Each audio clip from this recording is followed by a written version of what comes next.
To explore the beginning of the story, David Kaiser has come to Brussels,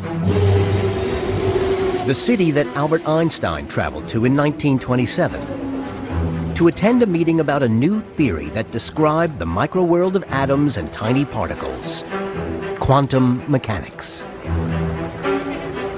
Quantum mechanics is one of those amazing intellectual achievements in human history. For the first time, scientists were able to probe a world that was, until then, quite invisible to us. Looking at the world at the scale of atoms, 1,000,000 times smaller than the width of a human hair.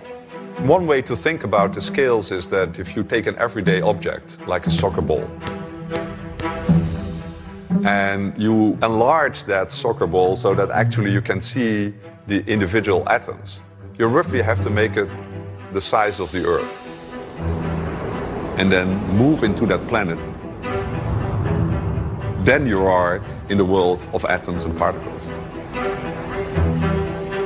It was the nature of fundamental particles which make up the world we see around us that Einstein had come to Brussels to discuss. And it was here that Einstein entered into a heated debate that would lead to the discovery of quantum entanglement, a concept that would trouble him for the rest of his life. David Kaiser has come to the place where it all began.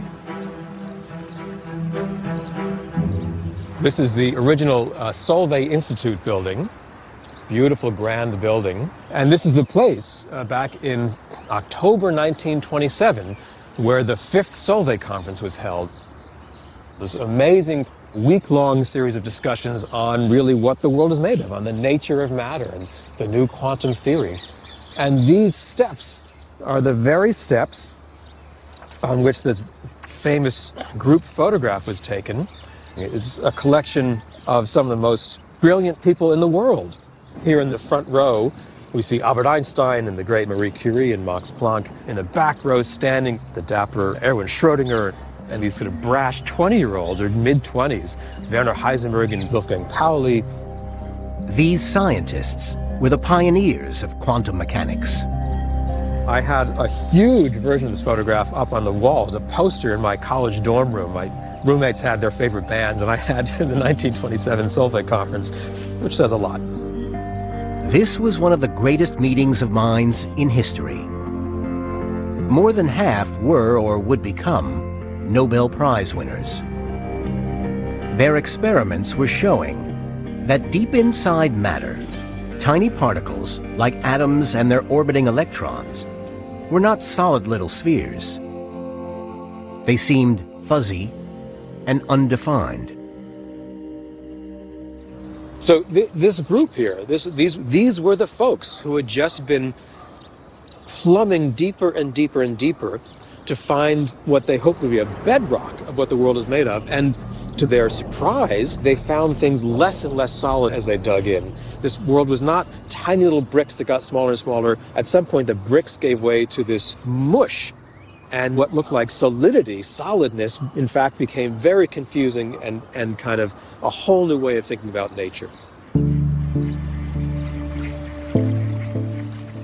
The theory of quantum mechanics presented at the meeting was strange. It said that a particle, like an electron, isn't physically real until it's observed, measured by an instrument that can detect it. Before it's detected, instead of being a solid particle, an electron is just a fuzzy wave, a wave of probability.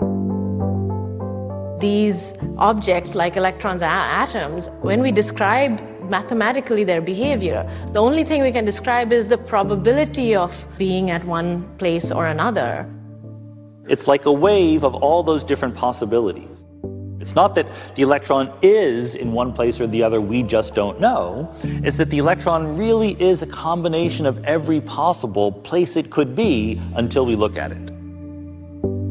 Quantum mechanics only tells us the probability of a particle's properties, like location. Laws of nature were no longer definite statements about what's going to happen.